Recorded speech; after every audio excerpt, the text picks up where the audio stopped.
اور نبی اور آل نبی پر جھوم جھوم کر پڑھ لیجئے صلی اللہ علیہ نبی الامی وآلہ صلی اللہ علیہ وسلم صلاۃ و سلام علیک یا رسول اللہ صلاۃ و سلام علیک یا حبیب اللہ صلی اللہ تعالی علیہ وسلم۔ حضرات محترم، ابھی یہ مہینہ ربیع الثانی، ربیع الاخر جسے ربیع الاوسط اور 11ویں کا مہینہ کہتے، وہی مہینہ چل رہا ہے۔ ہم سب سرکار غوث اعظم کی بارگاہ میں خراج عقیدت پیش کر رہے ہیں، اور غوث اعظم کے فرمان کے مطابق غوث اعظم کا فرمان ہے کہ جب تک کہ میں کسی کو اجازت نہیں دیتا اس کی زبان پر میرا نام نہیں آتا ہے۔ تو الحمدللہ ہم سب غوث اعظم کا ذکر سن رہے ہیں، سنا رہے ہیں، اس کا مطلب یہ ہے کہ غوث پاک کی بارگاہ سے ہمیں اجازت ہے۔ غوث پاک غوث اعظم چاہ رہے ہیں کہ ہم ان کا ذکر کریں، ہمارے غلام ہمارا ذکر کریں۔ غوث اعظم یہ چاہ رہے ہیں۔ غوث پاک فرماتے ہیں کہ میرے نانا جان کی امتیوں سنو، میرے نانا کا فرمان ہے من زار قبری وجبت لہ شفاعتی، جس نے میری قبر کی زیارت کی اس پر میری شفاعت واجب ہو گئی۔ سرکار غوث اعظم فرماتے ہیں میرے نانا نے فرمایا جس نے میری قبر کی زیارت کی اس پر میری شفاعت واجب ہو گئی۔ اب میں اس نانا کا لاڈلا شہزادہ عبد القادر کہتا ہوں جو میرے مدرسے میرے خانقاہ کے اس گلی سے اور سامنے سے گزرا اس پر میری شفاعت واجب ہو گئی، اس پر میری شفاعت واجب ہو گئی۔ یہ غوث اعظم کا فرمان ہے نا۔ غوث اعظم فرماتے ہیں کہ کوئی اگر مجھے مغرب عشاء کے بعد یاد کرتا ہے تو میں اس سے پہلے مغرب بعد اسے یاد کر چکا ہوتا ہوں۔ کوئی اس وقت تک کہ مجھ سے محبت نہیں کرتا جب تک کہ میں اس سے محبت نہ کر لوں۔ سبحان اللہ۔ تو ہم سب غوث پاک کے چاہنے والے ہیں نا، بولیے ان سے محبت کرنے والے ہیں نا۔ اس کا مطلب یہ ہے غوث پاک بھی ہم سے محبت فرما رہے ہیں۔ سبحان اللہ، ہے نا۔ غوث پاک بھی ہم سے محبت فرما رہے ہیں۔ غوث اعظم کی شان بڑی نرالی شان ہے۔ آپ کی زندگی کو دیکھے، زندگی کے کسی بھی موڑ کو دیکھے، ہر موڑ بے مثال ہے۔ غوث اعظم کا بچپنا بے مثال، غوث اعظم کی جوانی بے مثال، غوث اعظم کا بچپن بھی بے مثال۔ سبحان اللہ، بولیے نا۔ غوث پاک کا ذکر ہو رہا ہے، خاموشی سے مت سماعت کیجیے، ہے نا۔ غوث اعظم کا بچپنا بھی بے مثال ہے۔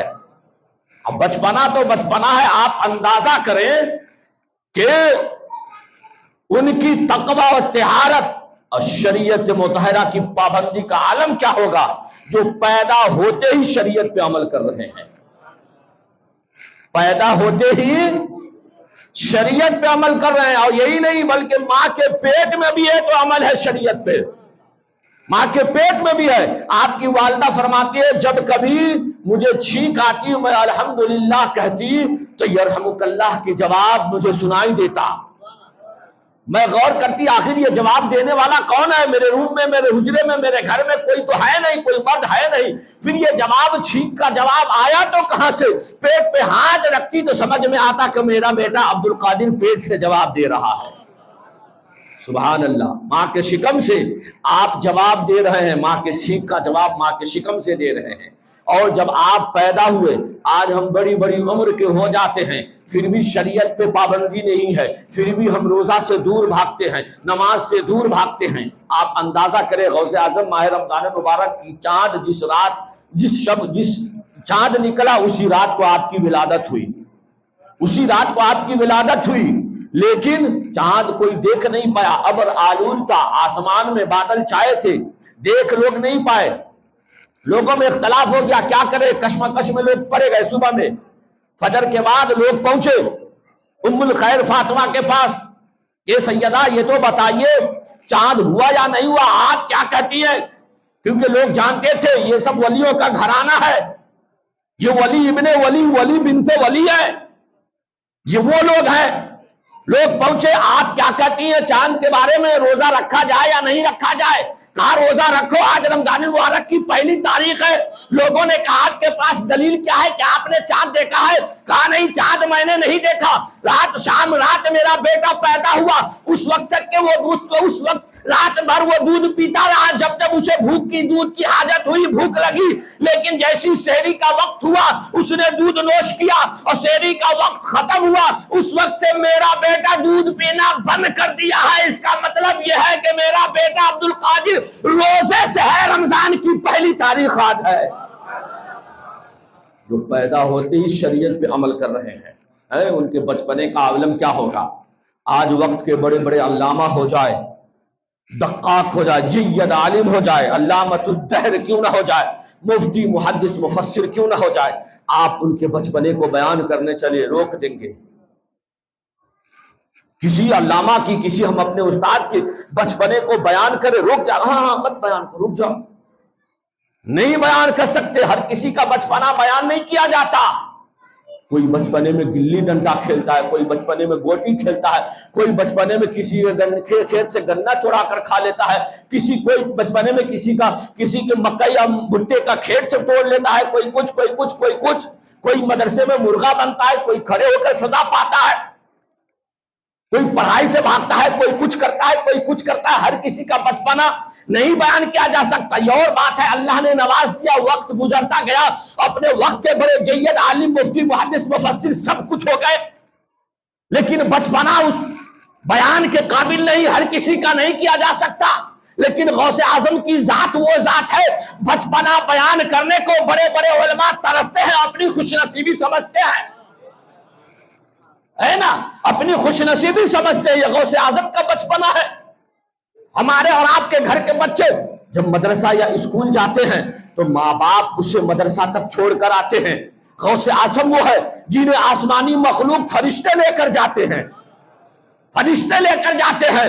ہمارے بچوں کو اسکول وین گاڑیاں لے کر جاتی ہے، دروازے تک چھوڑ آتی ہے، غوث پاک کو آسمانی فرشتے لے کر جاتے ہیں اور لے جا کر کے انہیں کلاس روم میں چھوڑ کر آتے ہیں اور کہتے ہیں یہ بچہ کوئی عام بچہ نہیں۔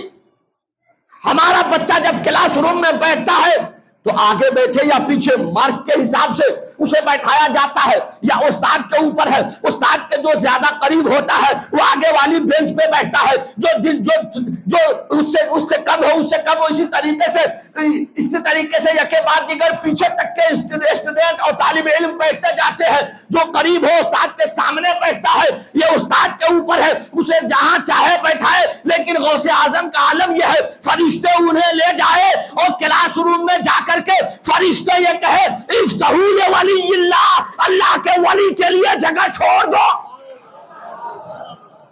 یہ غوث اعظم کا بچپنا ہے نا، اللہ کے ولی کے لیے جگہ چھوڑ دو۔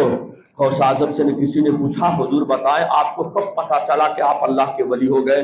غوث اعظم فرماتے ہیں جب میں مدرسہ 4 سال کی عمر میں مدرسہ جاتا تو فرشتوں کی آواز میرے کانوں میں آتی، لوگوں راستے چھوڑ دو، اللہ کا ولی جا رہا ہے۔ جب مدرسہ بیٹھنے کے لیے جاتا تو بچوں سے فرشتے کہتے افسحوا لولی اللہ، اللہ کے ولی کے لیے جگہ چھوڑ دو، جگہ کشادہ کر دو۔ غوث اعظم فرماتے یہ غوث اعظم کا بچپنا ہے نا، یہ غوث اعظم کا بچپنا ہے۔ اور یہی نہیں، ہم اور آپ، ہمارے اور آپ کے بچے، ہم اور آپ بھی کھیلے، ہمارے بچے بھی کھیلتے ہیں، نہ جانے کیسے کیسے کھیل کہتے ہیں، 2 قبیلوں میں 2 گھروں میں لڑائی جھگڑا سب ہو جاتا ہے۔ غوث اعظم فرماتے آپ کھیلتے جاتے، کھیلتے کھیلتے ایک دن بیل کا پوچھ، گائے کا پوچھ پکڑ لیا، دم پکڑ لیا۔ اس گائے نے پلٹ کر کے غوث اعظم کو دیکھا، اپنی زبان حال سے فصیح و بلیغ انداز میں گائے نے بات کی غوث اعظم سے، بچپنے کا عالم ہے۔ گائے نے کہا حضور آپ کو زمین ہموار کرنے کے لیے رب نے پیدا نہیں کیا، بلکہ اللہ کے بندوں کے دلوں کی کھیتی کو سیراب کرنے کے لیے رب نے پیدا کیا ہے۔ یہ گائے اور بیل ان سے کلام کرتے ہیں، ہم سے، ہمارے بچوں سے کبھی گائے بیل نے کلام کیا؟ بولیے، یہ غوث اعظم کا مقام ہے، یہ غوث اعظم کا مقام ہے۔ آپ جو مجاہدات شروع کیے نا، تو جس طریقے سے سرکار غریب نواز آپ ہندوستان تشریف لائے تو داتا علی حجویری کے روضے پر آپ نے چلا کیا ہندوستان آتے ہوئے۔ داتا علی حجویری، داتا گنج بخش جو بھی پاکستان میں پڑوسی ملک میں پڑتا ہے، ان کا مزار پہلے سب تو پورا ہندوستانی تھا، وہاں آپ نے چلہ کیا۔ اسی طریقے سے سرکار غوث اعظم نے حضرت معروف کرخی کے روضے پہ چلہ کیا۔ حضرت معروف کرخی غوث اعظم کے پیروں کے پیروں کے پیروں کے پیروں کے پیروں کے پیروں کے پیر ہیں، ہے نا؟ کئی لکر دادا کئی پیروں کے پیروں کے پیر ہیں۔ جنید بغدادی، اس کے بعد سر سکتی، بہت بزرگوں کے بعد حضرت معروف کرخی، اس کے بعد جو ہے امام علی رضا موسیٰ کاظم، اس طریقے سے نسل بعد نسرین یہ سلسلہ پہنچتا ہے سرکار امام حسین پاک تک، امام زین العابدین تک یہ سلسلہ پہنچتا ہے۔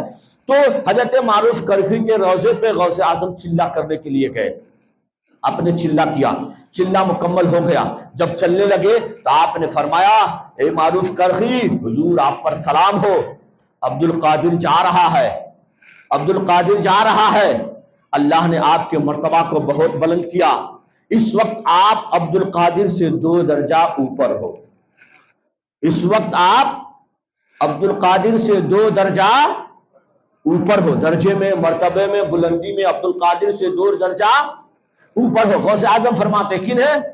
حضرت معروف کرخی کو، ان کے مزار پہ چلہ کرنے کے لیے گئے۔ جب چلنے لگے تو آپ نے کہا، اس وقت آپ عبد القادر سے 2 درجہ اوپر ہو۔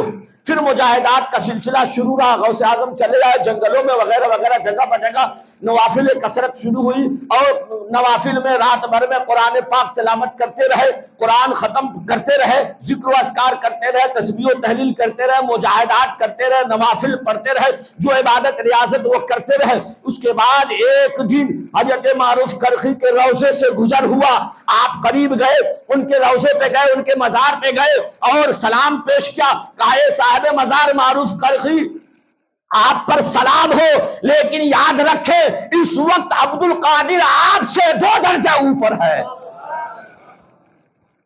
جب سارے مجاہدات ہو گئے، غوثیت کبریٰ کا مقام حاصل ہو گیا، آپ معروف کرخی کے روضے پہ گئے اور کہا معروف کرخی آپ کے ذات پہ سلام ہو، یاد رکھیں اس وقت عبد القادر آپ سے 2 درجہ اوپر ہے۔ پہلے کہا آپ عبد القادر سے 2 درجہ اوپر ہے۔ جب وہ مرتبہ حاصل ہوا، غوثیت کبریٰ کا مقام مل گیا، تو فرمایا آپ سے 2 درجہ اوپر ہے۔ تاریخ شاہد ہے، دنیا میں کوئی بھی مرید ہو پیر سے مرتبے میں آگے نہیں بڑھ سکتا۔ کوئی بھی مرید ہو، مرید ہوتا ہے، پیر ہوتا ہے، مرید ہوتا ہے، پیر ہوتا ہے، لیکن غوث اعظم کی شان عظمت پر قربان آئے غوث پاک کے پیر و مرشد حضرت ابو سعید مخزومی کی بارگاہ میں پوچھتے ہیں، اے ابو سعید مخزومی، آپ بتائیں کیا دنیا میں کوئی ایسا مرید ہے جو پیر سے آگے بڑھ گیا ہو؟ ابو سعید مخزومی فرماتے ہیں ہاں ایسا مرید ہے، اور اس کا نام عبد القادر جیلانی ہے۔ ارے سنو، عبد القادر جیلانی غوث اعظم کو میں نے خلافت دیا ہے، وہ اور دور تھا، آج معاملہ یہ ہے میں ان کو خلافت دیا، لیکن آج میں ان کے دربار میں خلافت لینے کے لیے کھڑا حاضر ہوں۔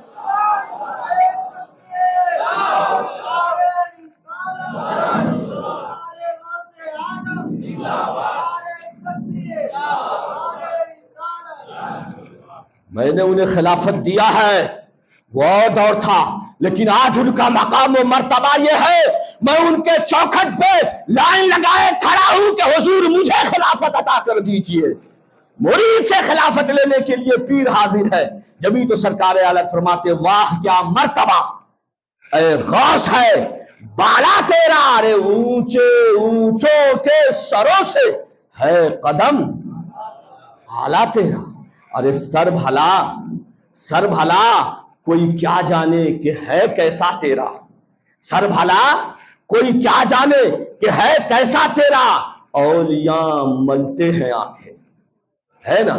ملنا 2 طرح سے ہوتا ہے، ہم اور آپ سو کر اٹھتے ہیں تو ملتے ہیں، کوئی چیز دھندلی نظر آتی ہے تو آنکھ کو ملتے ہیں، اور کبھی کوئی دور کی شے دیکھنی ہوتی ہے تو مل کے دیکھتے ہیں، صحیح سے نظر نہیں آتا۔ کبھی رمضان المبارک یا شب برات کی چاند کو دیکھتے ہیں تو آنکھ مل کے دیکھتے ہیں، 29 کا چاند نظر آئے باریک ہوتا ہے نہیں نظر آتا، مل کے لوگ دیکھتے ہیں، ہے نا؟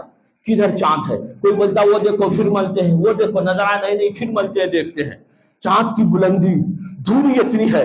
وہی اللہ فرماتے ہیں اولیاء ملتے ہیں آنکھیں۔ غوث اعظم کے سر کی بات کر رہے ہو کہ غوث اعظم کی سر کی بلندی کیا ہے؟ ارے سنو سنو، سر بھلا کوئی کیا جانے کہ ہے کیسا تیرا، کوئی نہیں جانتا کہ غوث اعظم کے سر کا مرتبہ کیا ہے۔ سنو، تم جاننا چاہتے ہو، اندازہ لگانا چاہتے ہو تو اتنی بات سن لو، سر بھلا کوئی کیا جانے کہ ہے کیسا تیرا، اولیاء ملتے ہیں آنکھیں وہ ہے طلبہ تیرا۔ ان کے تلوے کی بلندی وہ ہے کہ اولیاء آنکھیں مل مل کے دیکھ رہے ہیں، ہے نا، تلوے کے بلندی یہ ہے، تو پھر سر کی بلندی کا عالم کیا ہوگا؟ یہ غوث اعظم ہے، یہ غوث اعظم کا مقام و مرتبہ ہے۔ تو میرے بھائیو، اللہ کا شکر ہے، اللہ کا احسان ہے، اس نے ہمیں ایسے ایسے محبوب بندے عطا فرمائے، اس نے ہمیں ایسے ایسے محبوب بندے عطا فرمائے جو شاہ بغداد ہی نہیں، شاہ جیلان ہی نہیں، بلکہ پوری دنیا کے شہنشاہ ہے یا نہیں؟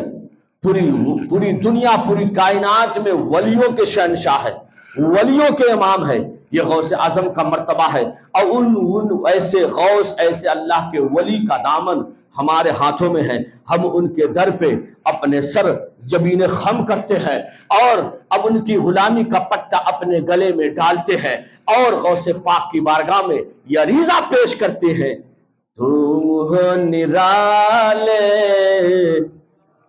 شان نرالی غوث اعظم، تم ہو نرالے شان نرالی غوث اعظم،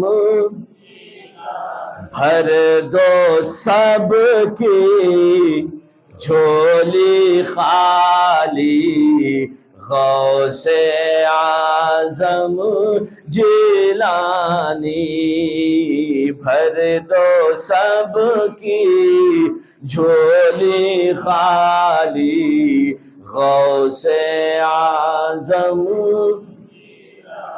ایسے ایسے اللہ کے ولی ہم سنیوں کے حصے میں آئے ہیں، ہم سنیوں کے حصے میں آئے ہیں، ہم اپنی قسمت پر ناز کریں، اپنی خوش نصیبی پر ناز کریں۔ رب کا کرم ہے، اس کا احسان ہے کہ اس نے ہمیں اللہ والوں کے ماننے والوں میں پیدا فرمایا، انکار کرنے والوں میں پیدا نہیں فرمایا، ورنہ جس نے انکار کیا رب نے اس کے بارے میں فرما دیا من عاد لی ولیا فقد آذنتہ للحرب، جس نے میرے کسی ولی سے گستاخی کی، دشمنی کی، اس کے ساتھ میں اعلان جنگ کرتا ہوں۔ ایک وقت کے اپنے دور کے غوث اعظم کا حیات ظاہری ہے، دور چل رہا ہے، تین ابدال کا گزر ہوا بغداد سے، ہوا میں اڑتے ہوئے وہ ابدال گزر رہے تھے۔ تین ابدال بھی ولیوں کی ایک قسم ہے، ولیوں کی ایک قسم ہے۔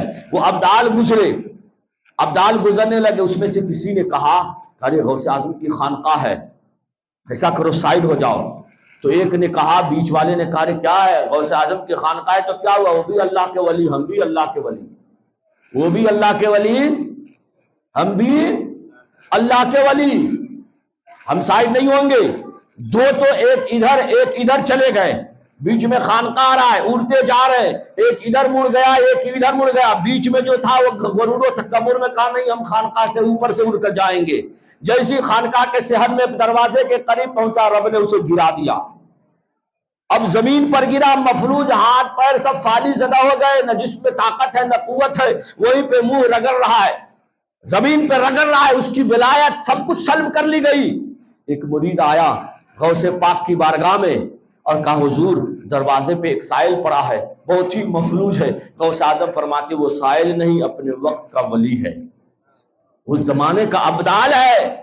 اس نے یہ گھمنڈ کیا کہ یہ غوث ہے تو کیا ہوا، یہ بھی اللہ کے ولی، ہم بھی اللہ کے ولی، اور اس غرور و تکبر میں میری خانقاہ کے اوپر سے اڑ کر جانا چاہ رہا تھا، پٹک دیا گیا۔ آپ اندازہ کریں جو ولی ہو کر غوث اعظم سے ٹکرانے کی کوشش کرے اس کی حالت یہ ہو جائے گی، اور جس انسان کو استنجا کرنے کا سلیقہ معلوم نہیں ہے، ٹوائلٹ جائے، باتھ روم جائے، سنداس جائے تو دھونے کا طریقہ نہیں معلوم، کھانے کا طریقہ نہیں معلوم، زندگی گزارنے کا طریقہ نہیں معلوم، باپ کا ادب و احترام کیا ہے، ماں کا وہاں مقام کیا ہے، اسے یہ نہیں معلوم، وہ غوث اعظم سے ٹکرائے تو اس کا عالم کیا ہوگا، اس کی حالت کیسی ہوگی؟ آپ غور کریں اس کی حالت. ارے جب ابدال وہاں مفلوج بنے پڑے ہیں، ٹکرانے کی کوشش کیے، تم کس کھیت کے لیے ملمولی ہو؟ اسی لیے اللہ کے ولیوں سے ٹکرانے کی کوشش مت کرو. یہ وہ ہیں اللہ کے ولی کہ تم ٹکراؤ گے ان سے، رب فرمائے گا ان سے نہیں، مجھ سے ٹکرو. اب ولی کو رب اپنے محبوب بندوں کو سائڈ کر دے گا اور رب فرمائے گا اب تیرے ساتھ جنگ میں کروں گا. کیا تمہاری ماں نے اتنی دودھ پلایا ہے کہ تو اللہ سے جنگ کرے؟ اتنی طاقت تیری ماں نے دے دیا؟ تیرے باپ نے کون سی غذا کھلائی کہ جو اللہ کے ولیوں سے ٹکرا کر کے اللہ سے تو جنگ کر سکتا ہے؟ نہیں. اس لیے مسلمانوں اپنے عقیدے کو درست کرو. اعمال تو درست کرنا ہی ہے، پہلے عقیدے درست کرو. عقیدہ درست کر کے غوث و خواجہ مخدوم سمنا کے چاہنے والے ماننے والے بن جاؤ. اور جب ان کے ماننے والے بن جاؤ تو پکا غلام خواجہ، غلام غوث، غلام مخدوم سمنا، غلام اعلی حضرت بننے کے لیے ان کے نقش قدم کو اپناؤ. تب جا کر کے تم پکے سچے اللہ کے ولی کے ماننے والے چاہنے والے کہلاؤ گے. ورنہ غوث اعظم فرماتے ہیں کیا؟ جو قادر کا نہیں وہ مجھ عبد القادر کا نہیں. تو غوث اعظم کا بننا ہے تو نماز کی پابندی کرو، شریعت مطہرہ کی پابندی کرو، قادر کا بن جاؤ. غوث اعظم فرماتے جو قادر کا ہو گیا وہ عبد القادر کا ہو گیا. پھر ہم نعرے غوث یا غوث صدائے بلند کریں گے، 11ویں کے نیاز کریں گے، لنگر لٹائیں گے، سب قابل قبول ہے. اب 22 سے برکت ہے، 22 سے نجات ہے، 22 سے ثواب ہے، سب کچھ ہے. ورنہ غوث اعظم کے فرمان کے مطابق نہ نماز ہے، نہ روزہ ہے، نہ اعمال صالحہ، کچھ نہیں. دن رات نشے میں دھت رہو، ادھر ادھر چوری چکاری، چرس گادا وغیرہ وغیرہ وغیرہ، نہ جانے کیا کیا جو بھی برائیاں ہیں، زناکاری وغیرہ سب کرتے رہو، شراب پیتے رہو. 11ویں آیت نیاز کر لو، کوئی یا غوث بس میرا پار کر دیجئے. نہیں، پہلے قادر کا بن، پہلے قادر کا بن. غوث اعظم فرماتے جو قادر کا نہیں وہ مجھ عبد القادر کا نہیں، عبد القادر کا بننا ہے تو قادر کے فرمان پہ چلنا ہوگا. قادر کے فرمان پہ چلو، عبد القادر اپنا بنا لے گا. جب عبد القادر اپنا بنائے گا تو عبد القادر کے نانا بھی اپنا بنائیں گے، اور جب ان کے نانا اپنا بنا لیں گے تو رب بھی تمہیں اپنا بنا لے گا. رب کی بارگاہ میں دعا ہے اللہ تبارک و تعالی ہم مسلمانوں کو شریعت مطہرہ کا پابند بنائے، سرکار غوث اعظم کے نقش قدم پہ چلنے کی اور ان کی غلامی کی توفیق عطا فرمائے. وآخر دعوانا ان الحمدللہ رب العالمین. جو حضرات سنت نہیں پڑھے کھڑے کے سنت پڑھ لیجیے.